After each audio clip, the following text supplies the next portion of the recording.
When Susan woke up that autumn morning, her fingers were already reaching for the notebook she always left on the bedside table. It was a ritual she had maintained for at least 5 years, writing down the day's goals before even fully opening her eyes. She quickly wrote, 1. Start pottery classes. 2. Organize the closet by colors. 3. Stop eating sugar. She looked at the list with momentary satisfaction, knowing that, as always, she would only accomplish a small fraction of what she planned. Susan's apartment was like her mind, full of unfinished projects, a loom in the living room, gardening books stacked near empty pots, a guitar with only 4 strings. Every corner told the story of a new interest that lasted exactly 7 days, what her friends affectionately called the Susan cycle of transformation. Hello, Austin. I'm heading to the pottery class. You won't believe it, but I really am, she said on the phone, while trying to fit her left foot into the right boot. On the other end of the line, Austin's calm and slightly amused voice responded, Susan, it's 7 in the morning on a Saturday. Isn't the class at 10? Austin lived just 2 blocks away, in an organized and minimalist apartment that was the opposite of Susan's creative chaos. Tall, broad-shouldered, and with a smile that seemed permanently affixed to his face, he had the gift of calming any situation just with his presence. Damn, you're right, she realized, letting herself fall onto the sofa between a pile of magazines and a one-eyed stuffed cat. I think I'm nervous. What if I'm terrible at pottery too? Like when you were terrible at knitting, yoga, watercolor painting, and Japanese calligraphy, he laughed. Life would be boring if you were good at everything right away, don't you think? This was the dynamic between them. Susan, always energetic, jumping from one idea to another, and Austin, the steady rock, the friend who never judged her failed attempts to find her true passion, as she put it. They met in college during a comparative literature class. Susan dropped a stack of books on Austin's foot, and as she apologized profusely, she also spilled his coffee on his white shirt. Instead of getting upset, Austin simply said, Well, now I have an interesting story to tell when asked about this stain. It was the beginning of a friendship that lasted the next 8 years. That afternoon, after Susan returned from a pottery class with clay-stained hands and a crooked vase that looked more like a melted pear, they met at the neighborhood cafe. It had been their meeting spot for years, a cozy place with worn-out sofas and a barista who already knew their orders by heart. So, how was it?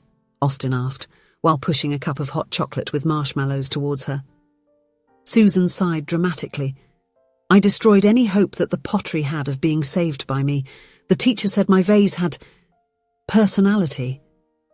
Austin laughed, his brown eyes shining with that comfortable familiarity. Personality is good. The world already has too many artists who create perfect yet soulless things. That's what you say about all my failed attempts, she replied, but smiled nonetheless. How was your day? Any brilliant advice for your clients today? Austin worked as a career counselor at a technology company, helping employees find their professional paths. It was ironic that he, who always hesitated in making major decisions in his own life, was so good at guiding others.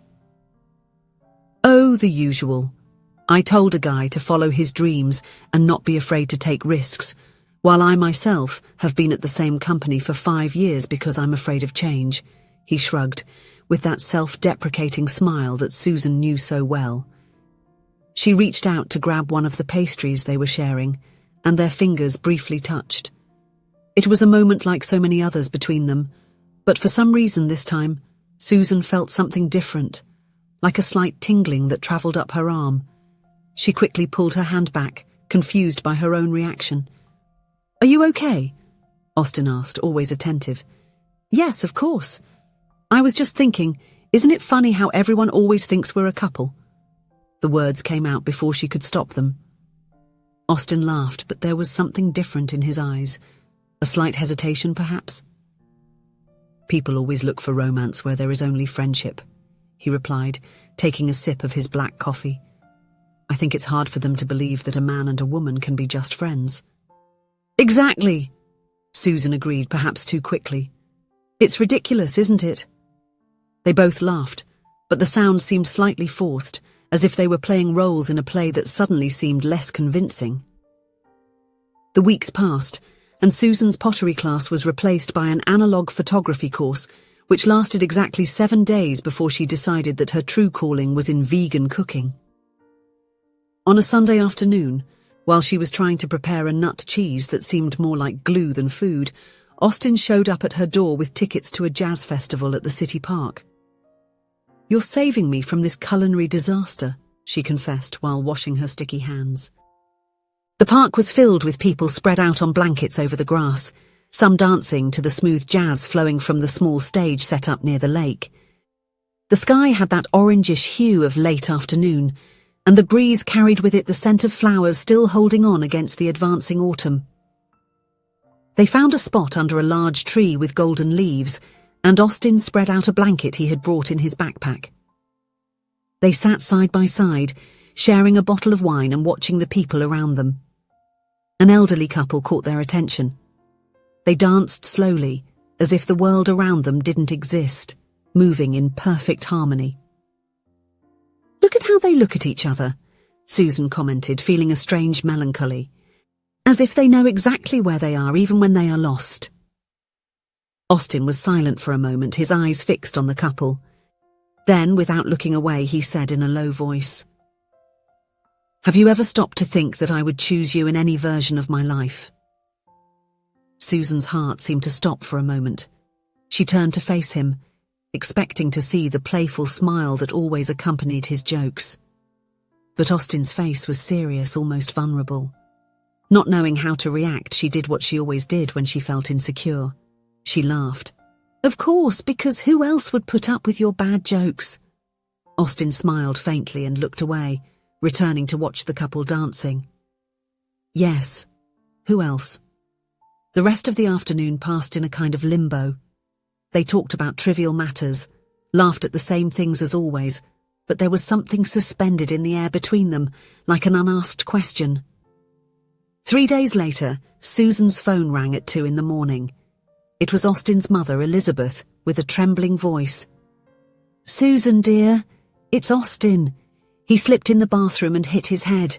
We are at the hospital."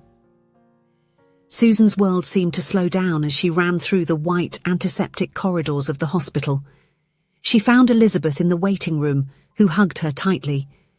"He's okay," the woman assured. "It's a mild concussion, but the doctor said there might be some temporary confusion, especially with recent memories." When she was finally able to see him, Austin was lying in the hospital bed with a bandage on his forehead, looking smaller and more vulnerable than she had ever seen him.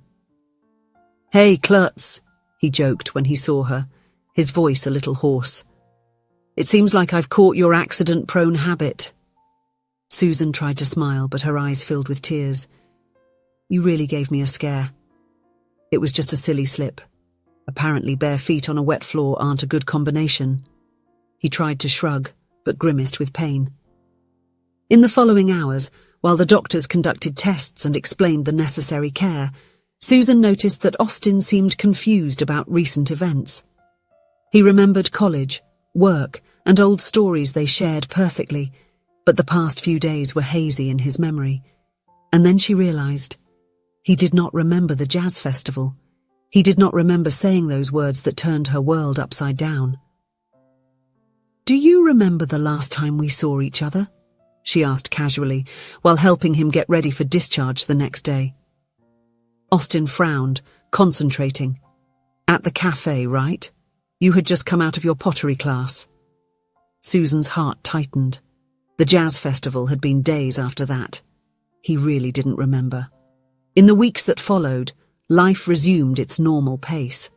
Austin returned to work, still experiencing occasional headaches, but improving each day. Susan gave up vegan cooking and began making small videos for social media about her failed attempts at hobbies, something that, ironically, was being quite successful. But there was something different inside her. Austin's words that afternoon in the park lingered in her mind. "I would choose you in any version of my life." What did that really mean? And why, after so many years not realizing it, could she now not help but notice how her heart raced whenever he entered the room? One night, while they were having dinner at her apartment, she had ordered takeout, obviously, Susan gathered the courage for an indirect approach.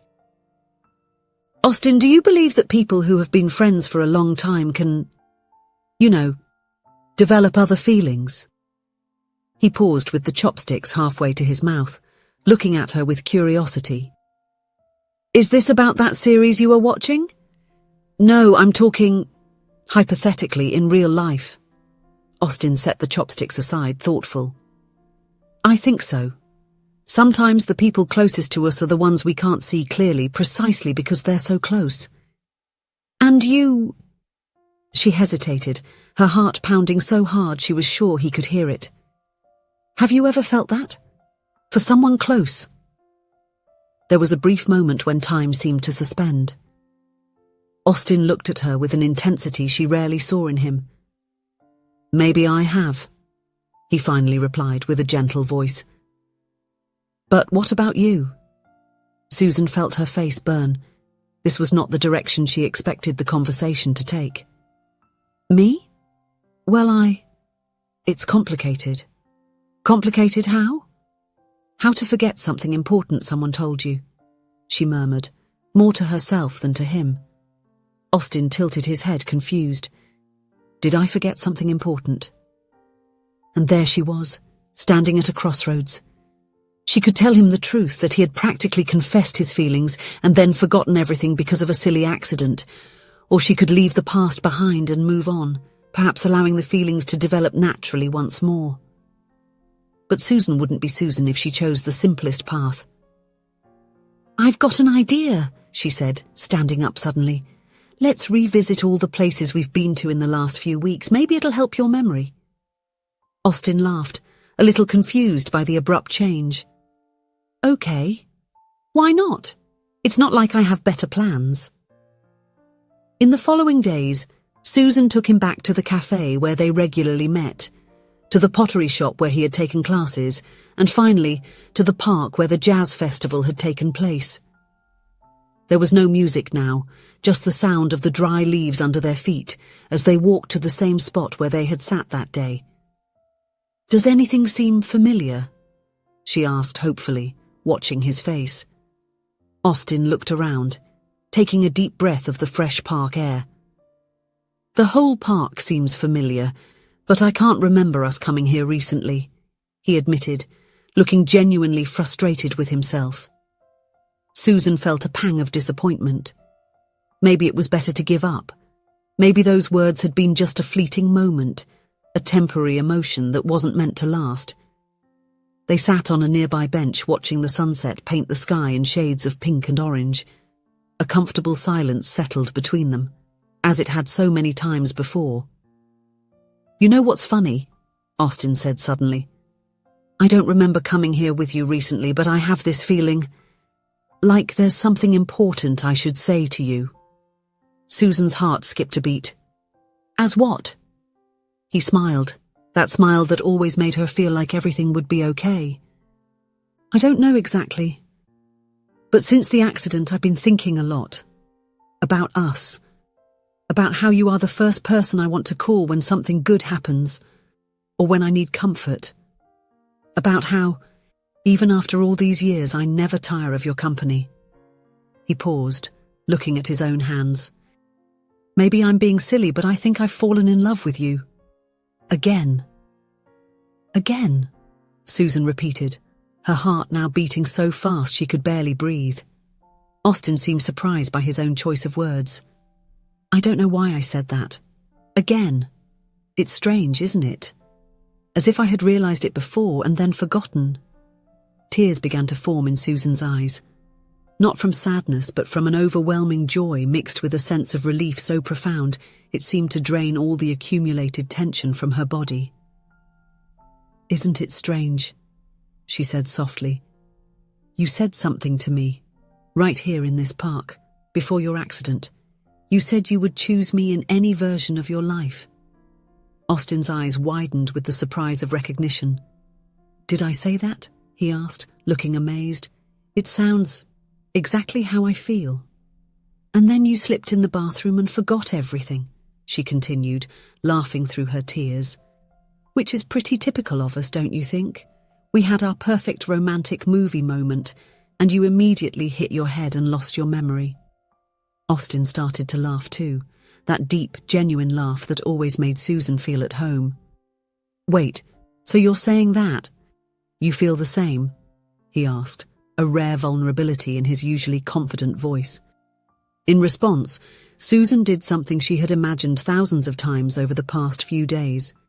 She leaned in and kissed him, softly at first, and then with all the certainty of someone who has finally found the right place after years of searching.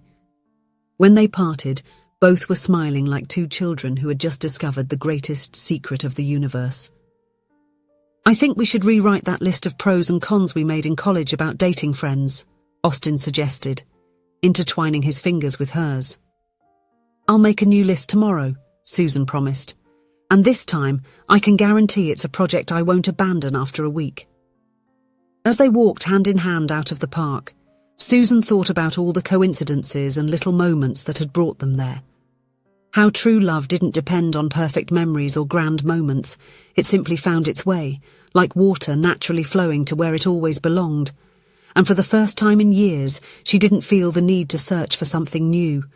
What she wanted most was right there, by her side, where it had always been. If you enjoyed the story, please leave a comment with a rating from 1 to 5 to show how much you liked it. Also, watch the video that is now appearing on your screen. See you soon.